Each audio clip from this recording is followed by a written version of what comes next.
Mujmahuda Akota road પર ભૂવો પડતા તંત્રની ગુણવત્તાવિહીન કામગીરી ફરી એકવાર સામે આવી છે. વડોદરા શહેરમાં સત્તાધીશો, વહીવટીતંત્રના અધિકારીઓ અને કોન્ટ્રાક્ટરના પ્રતાપે શહેરમાં એક ગણો ત્યાં 10 સમસ્યા જોવા મળે છે.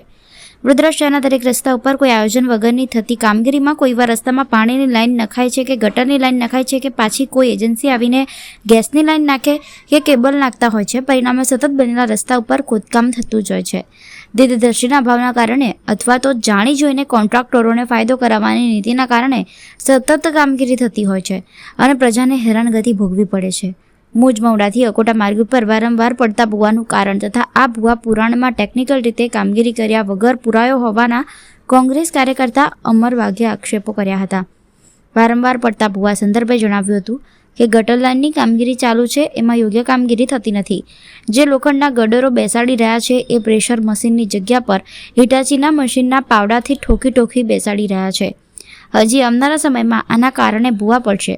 અમર વાઘનું કહેવું હતું, સંબંધિત તંત્ર આ મામલે ગંભીર બને અને ગુણવત્તાયુક્ત કામગીરી કરે તેવી લોકમાંગ છે. મુજમહુડાથી અકોટા જતો રોડ છે, એમાં એક નવો ભૂવો પડ્યો અને આ લોકોએ કામગીરી વહેલી તકે સારી વાત છે, વહેલી તકે કામગીરી કરી, પણ એના ફોટો અને વિડીયો અમારી પાસે છે.